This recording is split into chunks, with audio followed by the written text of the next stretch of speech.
I'm Kelly Thompson, and you're listening to Capes and Lunatic.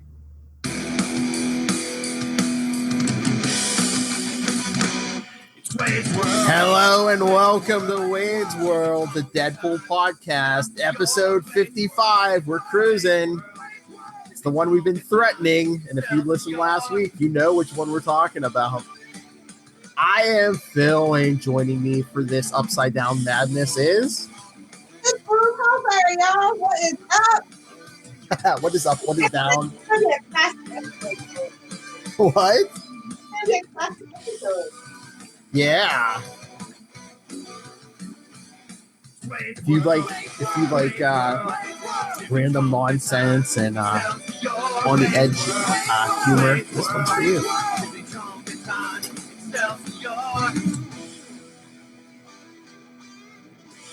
So started. I just want to remind people that this podcast is rated teen, and it might be pushing teen plus for this episode. And don't tell Rob Southgate. Shh. I like he listens. So Lilith, do you want to tell the people what we're reviewing today? Deadpool 69. The end of an era. What? The end of an era.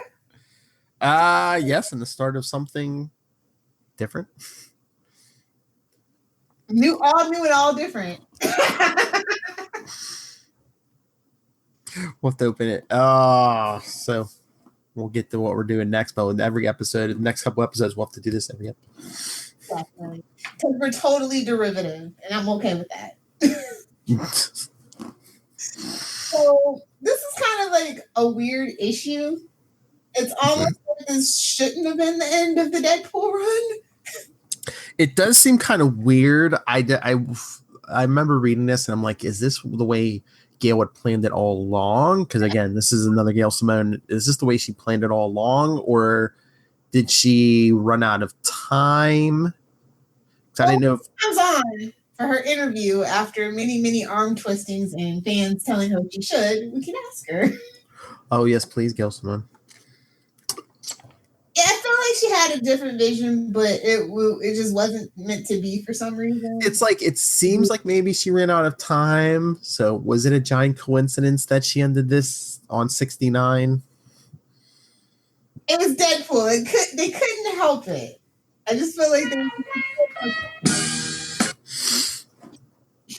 So this issue was like it's very Quentin Tarantino-esque. It's a lot of talking and it's a lot of violence. I mean, that's a good way. What issue is that? 69. Oh, are we gonna have the drinking game? Okay. We'll kill some people this episode. Because it kind of starts off with Sandy in the hospital, and it's like, okay, yeah, is there. And Chekhov's black eye pays off. does it though? Well, I mean, we get an explanation for it. We do. And actually my favorite panel in the whole book is like, he's like, well, I didn't promise her nothing. Yes. Like, yeah, good. Taff, Biker Skeletor. He's like, I didn't promise her squat. I like I said, I like the updated look for Taskmaster. I'm a huge fan, so maybe Gail Simone is too. And it'll be a little inspiration, a little homage. Well, it kind of makes sense too, because he's more mercenary here. So it's like, do you really want the flashy costume with the cape and yeah, the white? It's like, he's not Moon Knight. When you want to be edgy, you give somebody a hood. Ask the Arrowverse. That's right.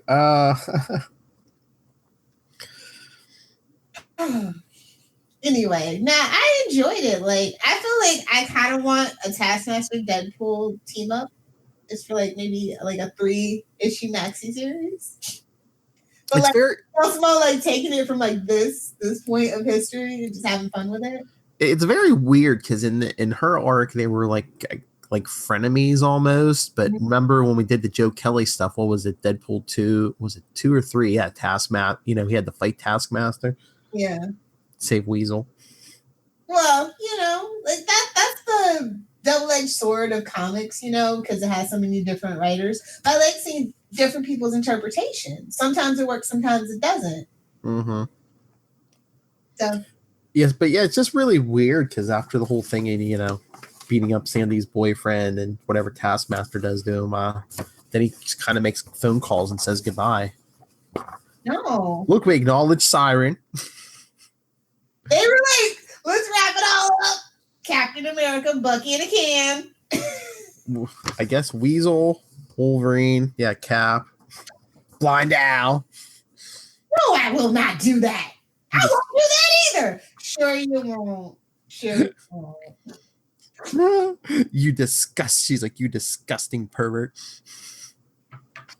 I did like that. That was my second favorite like part of the book for sure.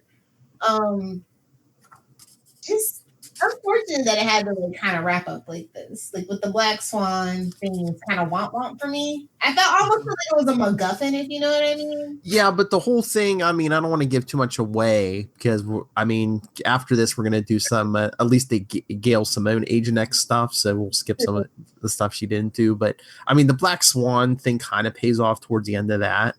It does, but for this particular thing, it really does. But again, I see, isn't it? But even that seems like a plot device, Yeah. Because things aren't what they seem. What kind of book? Nothing. Well, unless it's Wolverine popping out of nowhere every 2 years. There's no schedule, by the way. You're a Canadian now. Don't be taking your Lord's name in vain.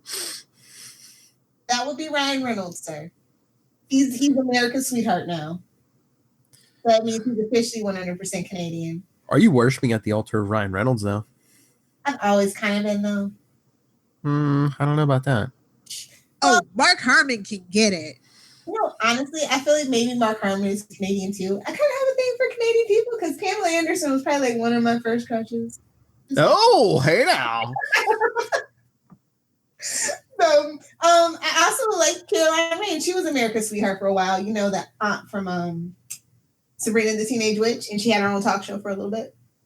She was America's sweetheart. It's something Charlie Esser would like. Let me just put it to you that way. Is it though? I don't know, I'm thinking Caroline Ray, Sabrina. No, I can see that. So, what the wet with Rat Bag? Well, he kind of got cured. I don't know if that was the way to write him out. Give him a happy ending? There are no happy endings in the Deadpool verse, damn it! Hey now, 69.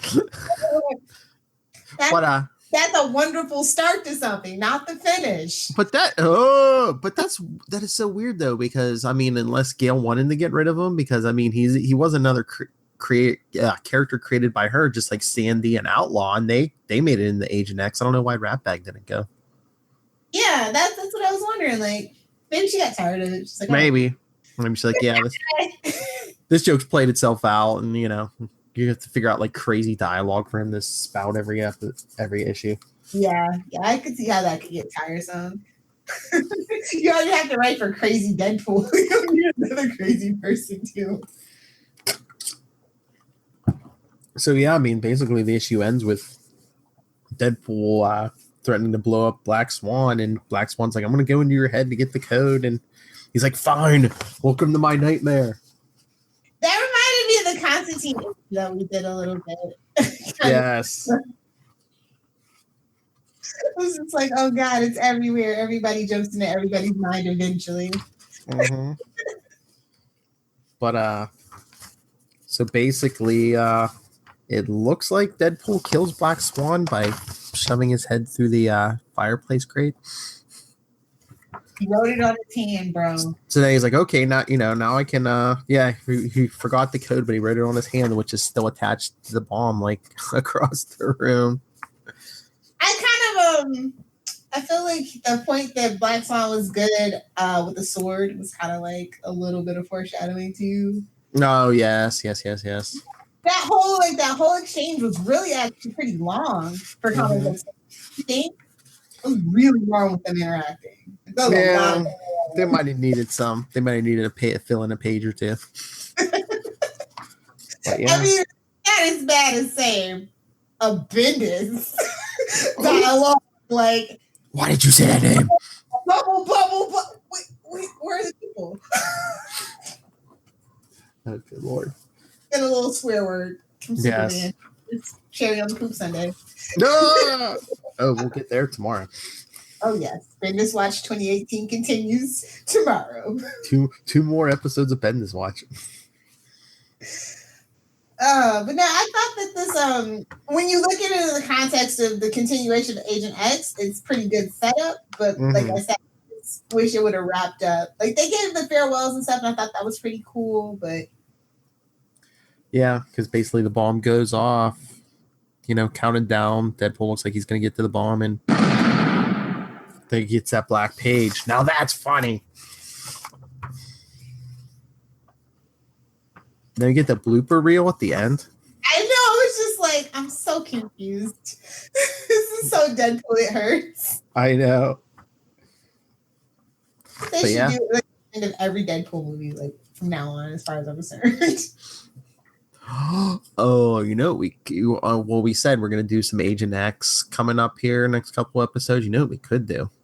Since we could do two issues every episode. We could do an Agent X and a Soldier X every episode. Ooh, yes, Soldier X. Let's do it. Okay. Need a good chuckle. I mean, we can examine the phenomenon. They came out like at the same time, and it's gonna be like another Bendis Watch, but more fun. I was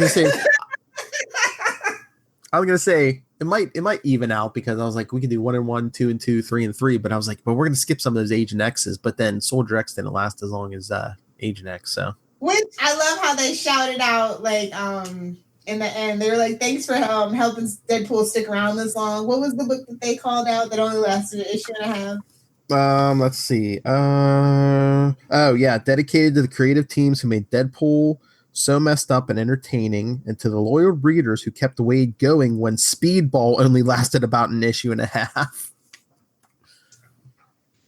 Yeah, like shots fired, bro. Oh man. Oh yeah. I mean, well, come on, Speedball. Yeah, like the late 90s, early 2000s was just literally a free-for-all for comic books. Whoa. Can someone explain the popularity of Speedball to me, the character?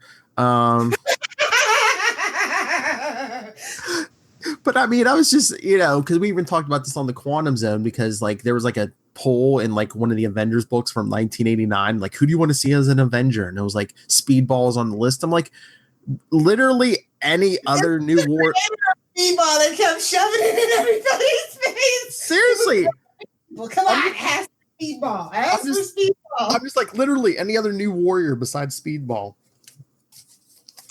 Poor Speedball. New Warriors wasn't the best though. It's kind of like one of those culty things. It was so bad it was good. Don't shoot me, Charlie Esser. I don't know if he was in the Warriors the fan or not, but what are you saying, Lilith? I got so bad towards the end they did throw in Scarlet Spider. Case in point, I'm just saying. You shut your mouth. I'd rather see Captain Marvel at that point. I want to slap you and Charlie Esser. Making you do every Captain Marvel special now. Oh God, just a mess. But no, like I give this issue a solid like B+. Yes, I would really love if we could get Gail Simone, because I just have so many questions specifically about this, and also Red Sonja. I'm trying. Birds of Prey. No, that's pretty straightforward. I would just praise her. Like I would endlessly praise her about Birds of Prey. Like that's probably it. And I would stay away from the issue that is Black Canary on Arrow. I'm not a crazy Elophater, so I'll do that to them. Anyway. But I agree. It's a B+. I mean, like we were saying, I don't know if it was rushed because she ran out of time, but yeah, it was good, but it seemed like she wanted to do a little bit more, but couldn't. Yeah, that's what I'm thinking. I swear there was something with like rights issues, and that's why they like went with the Agent X and Soldier X stuff. I don't know if there was like I know it was a crazy fast and loose time in the creative section of the comic book. So yeah. It just seemed like I swear I remember like a battle with Liefeld over the rights or something. Wouldn't surprise me. Looking it up now. No, I don't need pictures.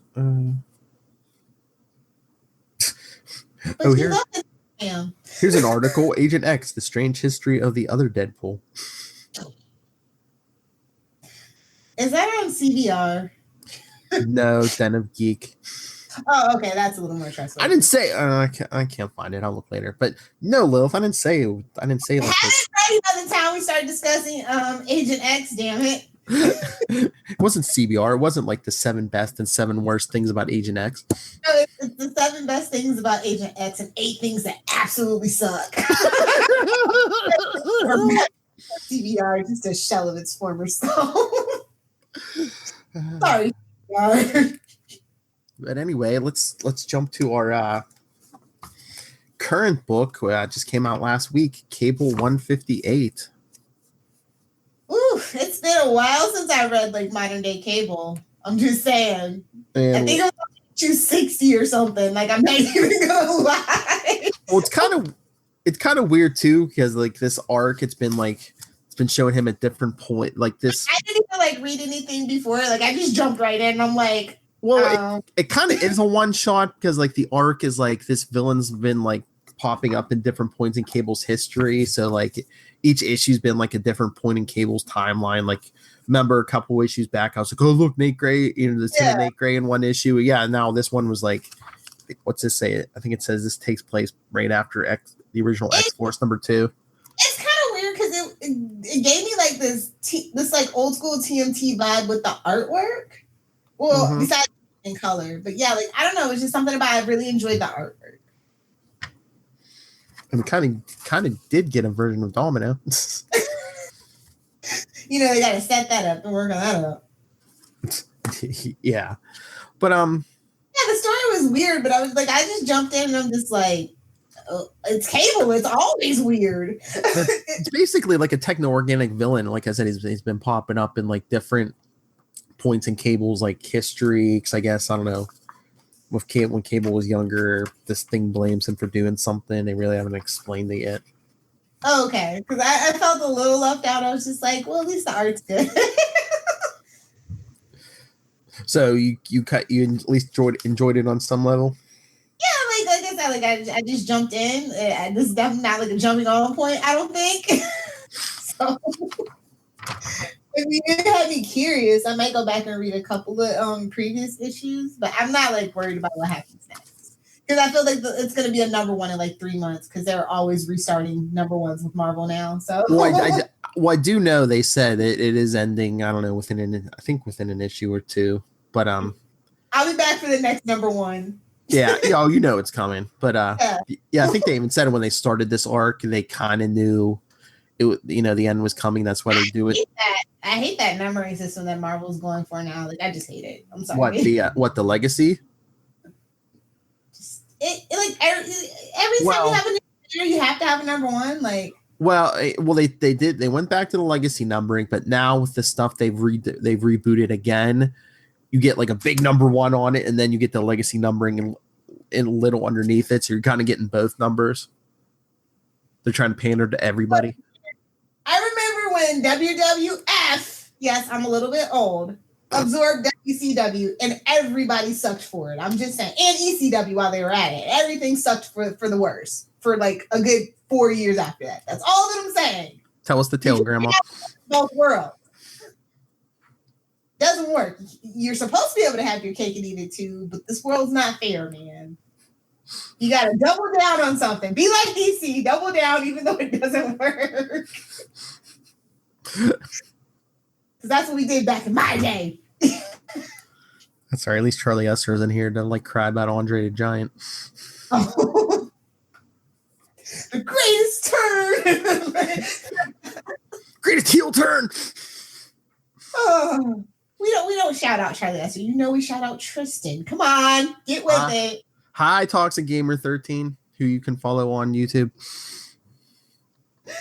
Oh my gosh, this is such a mess. It's not as perverted as I thought it was gonna be. I'm a little disappointed in us, Phil. No, we're not done yet. No.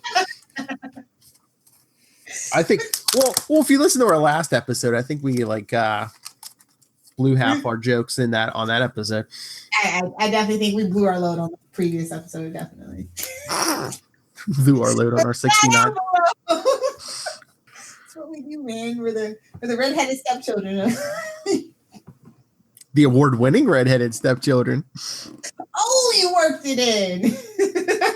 That's what she said. Hit the naughty button. Oh, no, not that naughty button. We have so many naughty buttons. Huh. Wait, you said, well, you worked it in? That's what she said. Sounds sort of naughty now that I'm saying it. Boom! Kelly Thompson, the gift that keeps on giving. Poor thing. Hope she never sees another episode of this. If you'd like your voice used against you, if you're a creator and you'd like your voice used against you, get a hold of us.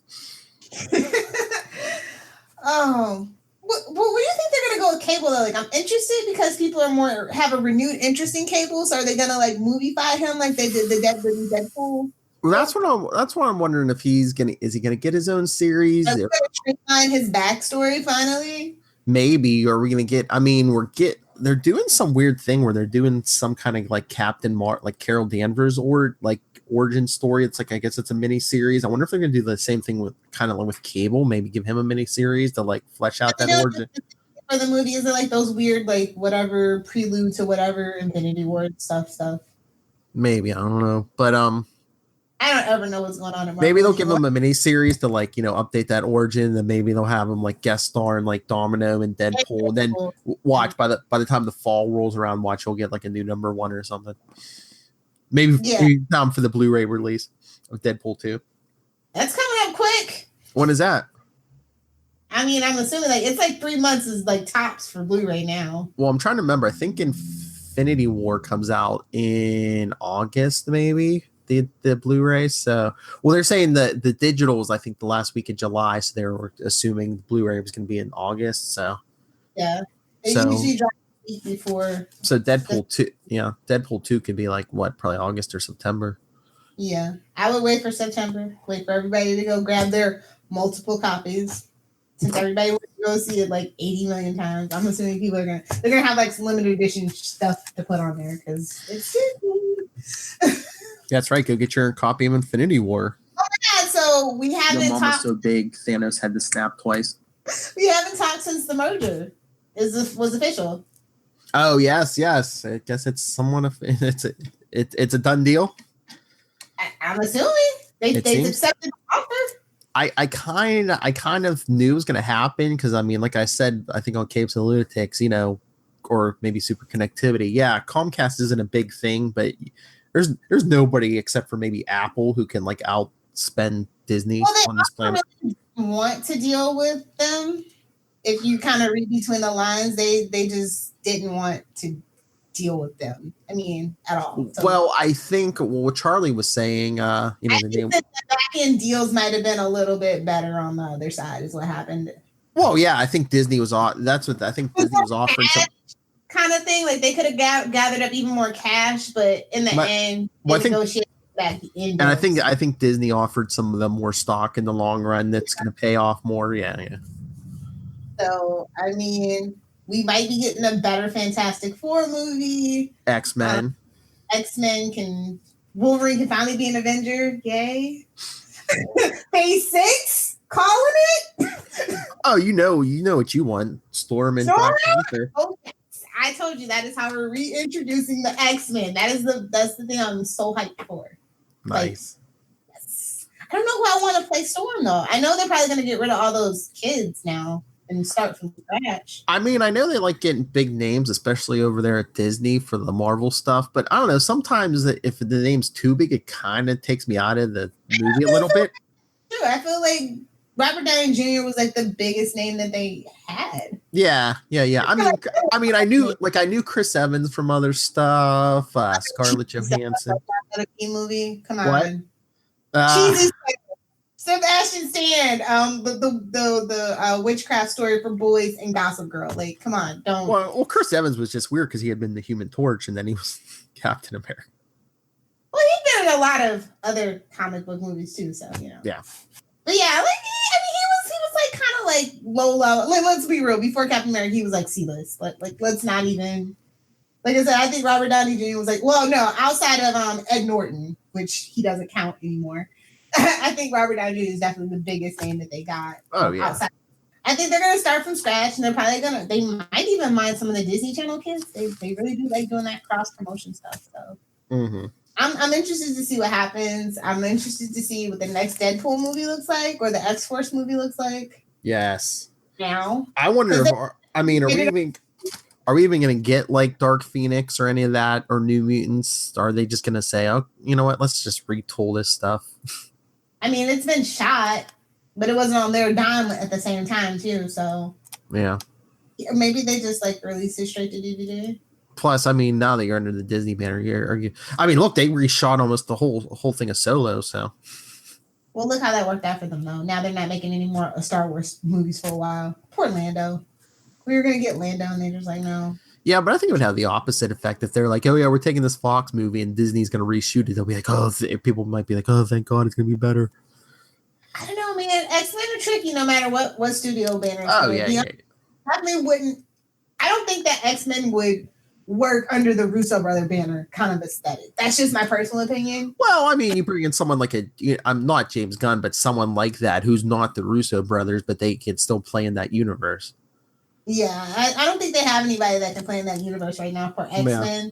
No, bring in somebody new, but yeah. Yeah, so I'm just really happy that like we might actually get a good Fantastic Four movie. That's all I care about. And like, yes. Maybe Hawkeye can go be with the Fantastic Four so he can get treated correctly. Like I don't know. Like I just want good things for Hawkeye. Well, I think he's gonna be in the next Avengers movie. Sure. Could be all Ronin Ninja. The worst kind of Hawkeye. And who made Hawkeye Ronin? I know. In whose run did that happen? I know, but I just like my old school Hawkeye. Like, yeah, I know. No, that's what I'm saying. Keep him as Hawkeye because Bendis was the one. If he goes Goliath, I don't mind that. Yeah. That wouldn't be that bad of a thing. Just don't put him in the skirt. I mean, oh, good Lord, he's no Mark Harmon. Oh, Mark Harmon can get it. It's a long list. I think I need to make a long list of people who can get it. I told you. Send me those sound bites, man. I'll create a little, a list of people who can get it from Lilith Hellfire. It's a mess. So yeah, I would give Cable a C+, just because like it was like a good jumping on point for me, but the art was good and it made me a little curious to see how they got to that point. I'll give it a B-. I mean, it's good, but I don't know. This arc just seems like it's dragging on, but with like no answers. So, but it's still decent. Yeah. All right. Anything else? Shameless plugs. All right, everyone. Send us your favorite 69s. I'm talking comic book issues, you perverts. Wasn't Avenger 69 the original one, like Squadron Sinister or something? See, you perverts, that's what I mean. Email us wadesworldpod@gmail.com. On Facebook, we're facebook.com/wadesworldpodcast, @wadesworldpod, and @CL Sidekicks on Twitter. We're on Instagram and the voicemail 614-382-2737. That's 614-38-CAPES. And Lilith, where can people talk to you about your crush on all these celebrities and well, it'll probably be my woman crush Monday, Melissa Benoist, next week. But they're gonna say more now. Okay. I do. No, but I have a blog post idea for you then. Your favorite 69 issues, top 10 69 issues. And then you can shamelessly promote this episode. I could. Anyway, if you guys want to be ridiculous with me this summer over the Arrowverse @Lilith Hellfire for all things Superman and Smallville and swearing related, please be sure to join me over on Save Me Podcast on Twitter, Pinterest, Facebook, and Instagram, as well as SaveMePodcast.net. Like, I just show up and look pretty and spout big words, and then I'm done. You know, we need to do Cards Against Humanity. I just feel like Yes. We can't do it on the podcast though. Oh my lord. yeah, I've only played that like once or twice, but I love that game. if we could ever get everybody together, that would be a great like. Yes. Oh, but one warning: do not, if you're playing with family, do not play with your grandma. You will never look at her the same. I feel like that's in the directions. It should be. All right, this episode has been upside down because it's been Wade's World. And that has been your review of Cable 158 and Deadpool 69. Like Ronnie the limo driver, 69. And all the Howard Stern fans rose up. So that's right. Next episode, Agent X1 and Soldier X number 1. What? In 2 weeks? We'll be back in 2 weeks? Yeah, well, I mean, the podcast on YouTube, yes. On the podcast, it should be just a week after this because it's scheduling. Hit him with the hind.